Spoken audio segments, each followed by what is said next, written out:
As a person in business, you should never feel bad about getting advice from professionals, and that's exactly what accountants do for us. Even if we don't need them full time, it's good to consult with them on a regular basis just to make sure we have everything set up right initially and that we're still doing everything correctly. They also can help us make little adjustments that we need to.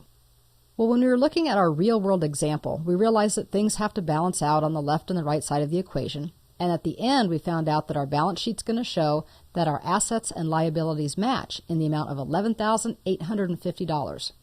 Those assets are going to include cash, accounts receivable, and existing inventory, while our liabilities and equity are going to show entries for accounts payable and capital that we have in the company. With that as background, we can now go ahead and look at the financial statements inside of Peachtree. I've opened up the sample file from the welcome screen, and we're going to use the sample file to take a look at what some finalized reporting might look like. The first thing I want to do, though, is actually look at the chart of accounts. Remember, this is kind of the basis for everything. So let's go ahead and take a look at that by moving up to the Lists menu and simply coming down and choosing Chart of Accounts. What we can see in the chart of accounts is information that now we're actually expecting. We have account ID numbers, then we have a description, then we have a type of account, and we have a running balance. So as an example, in this particular account, we have petty cash. That, of course, is a cash account, and there's currently about $327 or so in it. As we scroll down through this list, you'll be able to see several of those categories, like cash, accounts receivable, assets, liabilities, expenses. All of those different categories are in here. I know that when you try to look at all of it at once, it can look very confusing. So usually when you're working with your own file, getting it up and running, you're going to look at one thing at a time. For example, what types of income do I have? That'll make it a little bit more manageable.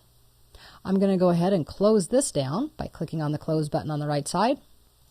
And I'm going to move back down to the General Journal. Back to the List menu. And choose the General Journal entries.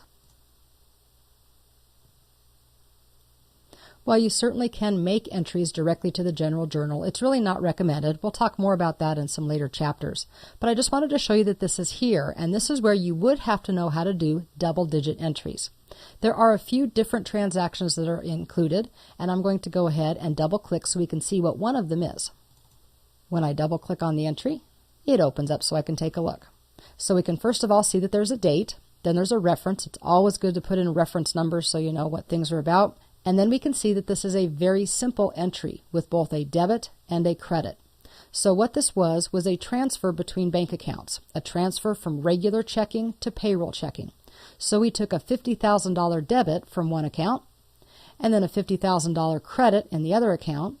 If you look at the bottom of the screen, it summarizes these because sometimes you will have multiple line items.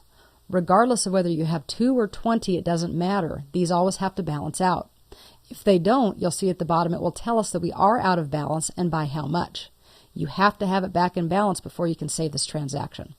So the journal entry here was used to simply move money, and that's great. We can open it up, we can take a look at it, and this is really the first place we can see where we definitely are using that double entry accounting in order to make sure that we take money from one place and put it back in another.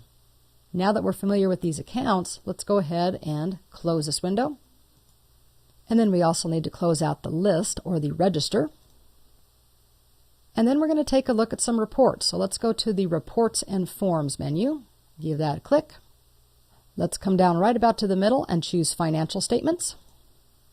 And what you will see is that Peachtree is ripe with tons of reports that you can look at. There really are a lot. They're pretty self-explanatory, but it's nice that they also do have a description. So for example, I can see gross profit by department. This is a custom report designed for Bellwether that details each department, so on and so forth. So a lot of good information. Well, what we're trying to find out, though, is about the specific P&L as well as the balance sheet. So a P&L or a profit and loss can also be called an income statement. Let's go ahead and double-click on one of these. Let's do a standard consolidated income statement. Because this is a report where we can choose the time period, it requests that, and we can do the current period, previous quarters, previous years. We really can change just about anything we want. I'm going to leave it at the default and go ahead and say OK. And that will generate our report. So what we're able to see here is for the current month and year to date, all of our revenues are at the top. You don't need to worry about all of the details here, but just look and notice that the total revenues right now for the month are $88,000 and some change. The next thing that we do is we go down after we do total cost of sales, and we get a gross profit of $64,588. Then we can find some expenses. Again, those are all listed individually. Some of them have zero values, others do not. But the ultimate thing that we have to look at is that when we get to the bottom and we take our income minus our expenses, that's where we get our net income. So for the current month, it's $3,813.43, and overall for the year, about almost $32,000. So remember that the P&L uses all of those temporary accounts, and the P&L is going to be for a specific period of time. Current month, current period, year to date, those types of things. That's different than our balance sheet. So let's close this one out by clicking on the close button on the upper right. Brings us back to our reports dialog, which is open down below. And let's go ahead and take a look at that balance sheet, the standard balance sheet. We'll say OK. And here we go. So you can see that this one is maybe in some ways a little bit more simplified. We have an entry for assets, or actually a category for assets.